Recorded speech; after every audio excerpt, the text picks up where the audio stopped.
तो गाइस कैसे हैं आप सब लोग। मेरे सर्वाइवल इंस्टिंक्ट्स के एपिसोड 184 के साथ हाजिर हूं। तो लास्ट एपिसोड के एंड पे हमने देखा था कि फाइटिंग स्टार्ट होने वाली है। एडवाइजर वहां पर आते हैं और आकर सभी के सामने वहां पर अनाउंस करते हैं कि जायज और नाजायज बेटे के बीच में यहाँ पर फाइटिंग कंपटीशन होने वाला है, जिसमें यहाँ पर दोनों तरफ से 3-3 वॉरियर्स इसमें हिस्सा लेंगे और एरिना के अंदर एक एक करके फाइट करेंगे। तो जो भी यहाँ पर साइड जीतेगी वही यहाँ पर इस बार विनर होगी और वही यहाँ पर वही बेटा जो है वो यहाँ का सक्सेसर बनेगा। तो इसी के साथ ही वहाँ पर नामगोंग फैमिली के लोग भी आने वाले हैं। तो मिस जैबी जो होती है वो काफी ज्यादा खुश हो रही होती है कि दूसरी तरफ से जो वॉरियर है उनमें एक तो छोटी बच्ची है, यानी कि वो शामन अब यहाँ पर फाइटर बन चुकी है। तो वो उन्हें देखकर काफी ज्यादा खुश हो रही होती है कि हमारी वॉरियर इनको बड़ी आसानी से हरा देंगे। फिर साथ ही वहाँ पर नामगोंग फैमिली के लोगों की एंट्री होती है, जहाँ पर यंग मास्टर नामगोंग अपने साथ अपने कुछ डिसाइपल्स को लेकर आया होता है। तो वो सभी लोग कहते हैं कि आज यहाँ पर हमारे पास नामगोंग फैमिली के हीरोज आए हैं। नामगोंग फैमिली के पैट्रोल आज बिजी थे, इसी वजह से उन्होंने अपने बेटे को यहाँ पर भेजा और पर्सनली यहाँ पर इस फाइट के जज बनने वाले हैं। उनकी मौजूदगी में जहाँ पर फेयर एंड स्क्वायर फाइट होगी, जो भी जीतेगा वही यहाँ पर विनर होगा और हारने वाले को अपनी हार माननी पड़ेगी। और एडवाइजर जो होते हैं वहां पर नामगोंग फैमिली के यंग मास्टर से कहता है कि सर प्लीज यहाँ पर आकर बैठें,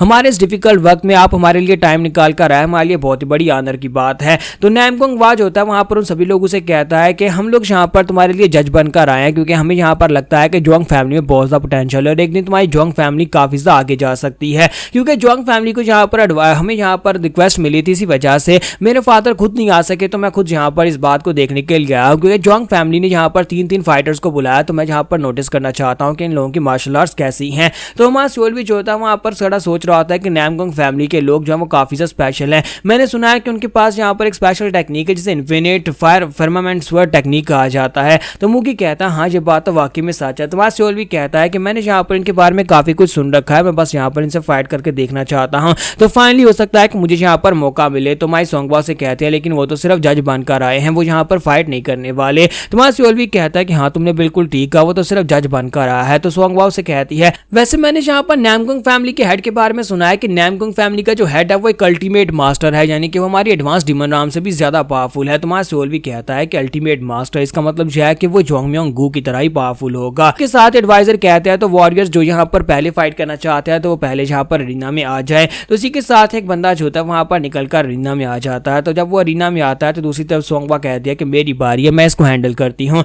तो हमारा मुगी उसे रोक देता है और कहता है कि नहीं, मुझे लगता है कि तुम्हें इस फाइट में हिस्सा नहीं लेना चाहिए, तुम्हें आउट रहना चाहिए। तो वो कहती है लेकिन क्यों, मैं यहाँ पर फाइट कर सकती हूँ। तुम्हारा सोल्वी से कहता है कि तुम यहाँ पर फाइट कर सकती हो। तो वो चिल्लाकर कहती है कि हाँ मैं इस बंदे को बड़ी आसानी से हरा सकती हूँ, तुम्हें क्या लगता है कि मैं इसको नहीं हरा सकती, मुझे बस यहाँ पर 2-3 मैजिक यूज करने होंगे। तुम्हारा मुगी उसे कहता है कि इसलिए तो हम यहाँ पर तुम्हें कह रहे हैं कि तुम यहाँ पर इसको हरा तो सकती हो लेकिन तुम्हें मैजिक यूज करने पड़ेंगे। तुम्हारा सोल्वी से कहता है कि हाँ सोंगबा मुगी बिल्कुल ठीक कह रहा है, क्योंकि तुम एक मेज हो, जब तुम यहाँ पर मैजिक को यूज करोगी तो वो तुम्हारे मैजिक स्पेल्स को पहचान लेंगे। स्पेशली नामगोंग फैमिली के लोग यहाँ पर आए तो वो लोगों को पता चल जाएगा कि तुम यहाँ पर एक मैजिशियन हो और तुम डिमोनिक कल्ट से हो, जिसकी वजह से तुम्हें पहचान में आ जाओगे और हम सभी लोग पकड़े जाएंगे। इसलिए तुम यहाँ पर पीछे बैठकर देखो ना ब्रदर मुगी कैसे जाकर फाइट करता है। तो मुगी उसे कहता है कि हाँ मैं तुम्हारी तरफ से यहाँ पर फाइट करूंगा और अपनी फाइट्स पूरी करके वापस आऊंगा। तो मां सोल्वी से कहता है कि आप मुगी मेरे शेर जाओ, जाकर उनके छक्के छुड़ा दो। तो वो कहता है हाँ क्यों नहीं बॉस, अभी जाता हूँ। और इसी के साथ मुगी वहां पर ऊपर चला जाता है। तो जब मुगी वहां पर जाता है, एडवाइजर जो होता है वो दूसरी तरफ के वॉरियर को यहाँ पर रिप्रेजेंट करता है और कहता है कि इसका नाम शिन जियोन है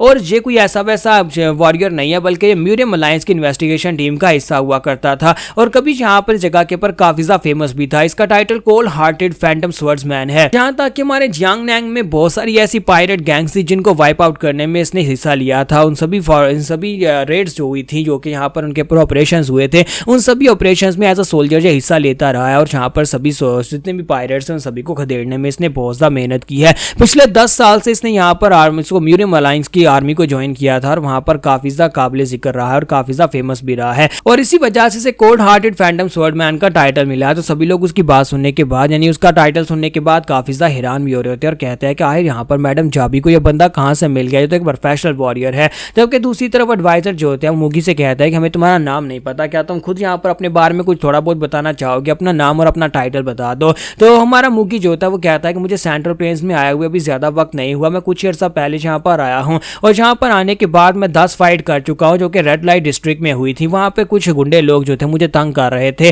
तो इसी के साथ जब वहां पर अपना इंट्रोडक्शन देना स्टार्ट करता है सभी लोग समझ जाते हैं कि ये बस एक ठरकी इंसान है जो कि रेड लाइट डिस्ट्रिक्ट में लड़कियों को एंजॉय करने के लिए या फिर उन्हें छेड़ रहा होगा, तभी वहां पर इसकी फाइट्स हुई होंगी। तो लीमी और ली हान दोनों यहाँ पर काफी ज्यादा अपसेट होते हैं कि उनका वॉरियर जो है वो कोई खास वॉरियर नहीं है और बाकी के सभी लोग भी कहते है कि फाइट स्टार्ट करो, हमें जहाँ पर तुम्हारा इंट्रोडक्शन नहीं सुनना। और साथ में मिस जाबी कहता है कि मुझे लगता है कि ये फाइट तो यहाँ पर खत्म होने वाली है, हम लोग बड़ी आसानी से पहली फाइट को जीत लेंगे। तो एडवाइजर कहता है कि बस करो, तुम्हारा इंट्रोडक्शन बड़ा हो गया, अब यहाँ पर जल्दी से फाइट स्टार्ट करो। तो मूगी कहता है नहीं अभी मैंने यहाँ पर अपना इंट्रोडक्शन दिया ही कहाँ पर है। जबकि दूसरा शिन योन जो होता है वो उसे कहता है बस करो, मैं तुम्हारे जैसे एक पैथेटिक थग से वैसे भी फाइट करके शर्मिंदा हो रहा हूँ और तुम ऊपर से अब यहाँ पर सभी के सामने क्या बकवास किए जा रहे हो। तो मूगी कहता है क्या हो गया, क्या तुमने पहले कभी किसी रियल थग से फाइट नहीं की? तो मैं तुम्हें यहाँ पर दिखाता हूँ कि एक रियल थग क्या होता है। मुझे लगता है कि तुमने पहले कभी स्ट्रीट्स में जाकर फाइट नहीं की, तो आज यहाँ पर तुम्हें मजा आएगा। तो एडवाइजर कहते तो फिर ठीक है, तुम लोग अपनी फाइट को स्टार्ट कर सकते हो। तो इसी के साथ ही जैसे वहां पर फाइट स्टार्ट करने का कहा जाता है तो शिन जॉन अपनी तलवार निकालता है, वहां पर तलवार निकालकर जब अटैक करने लगता है मूगी उसके मुंह पर पंच दे मारता है।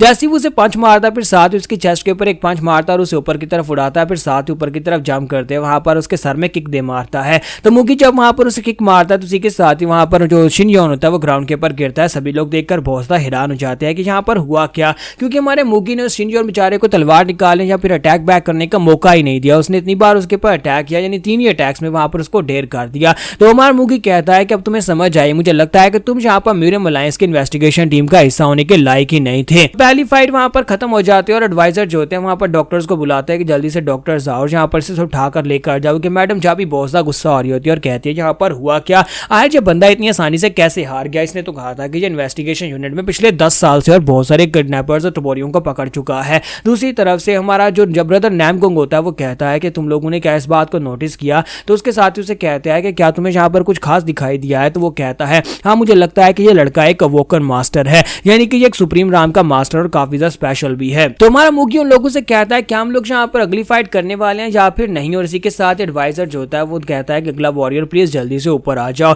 तो दूसरा वॉरियर जो होता है वहां पर ऊपर आ जाता है। दूसरे वॉरियर का नाम वोंटाई कैंग होता है। तो वोंटाई कैंग जब वहां पर आता है तो सभी लोग काफी हैरान होते हैं, स्पेशली नैमगोंग फैमिली के लोग। तो वो लोग कहते हैं कि वोंटाई कैंग तो एक बहुत ही खास फर्स्ट रेट का वॉरियर है। आज यहाँ पर इस तरह की थर्ड रेट की फैमिली यानी जोंग फैमिली वोंटाई कैंग को कैसे यहाँ पर अक्वायर कर सकती है, उसे कैसे यहाँ पर हासिल कर सकती है, क्योंकि इन लोगों के पास इतने पैसे नहीं है। तो फिर इन लोगों ने कैसे मैनेज किया इतने पावरफुल इंसान को अपने लिए फाइट करने के लिए। तो ब्रदर नैमगोंग उसे खामोश करवाता है और उसे कहता है कि शांत हो जाओ, यहाँ पर इस तरह की बात मत करो, तुम यहाँ पर जोंग फैमिली के बारे में कुछ भी नहीं जानती, इसलिए यहाँ पर जोंग फैमिली की रेपुटेशन के ऊपर बात मत करो। हालांकि फिलहाल के लिए इनकी रेपुटेशन काफी ज्यादा डाउन है, लेकिन इसका मतलब ये नहीं है कि ये लोग बहुत ज्यादा गरीब है या फिर इनकी हालत खराब है, बहुत ही जल्दी ये लोग फिर से राइज कर जाएंगे। क्या तुम्हें पता है कि ये एक स्कॉलर्स की फैमिली है? क्या तुम्हें ये बात पता है कि हर साल यहाँ पर हमारे जो इंपीरियल कोर्ट है, इंपीरियल कोर्ट के अंदर हर साल यहाँ पर से तकरीबन 4 ऑफिशियल्स ऐसे हैं जो कि पास होकर जाते हैं, यानी कि इनकी फैमिली से 4 ऑफिशियल्स ऐसे हैं जो कि इंपीरियल कोर्ट को ज्वाइन करते हैं। इसका मतलब यह है कि इनकी फैमिली एक बहुत ही महान फैमिली है। तो वो लड़की उसे कहते हैं कि यंग मास्टर प्लीज मुझे माफ करिएगा, अब दोबारा मैं इनके इंसल्ट नहीं करूंगी।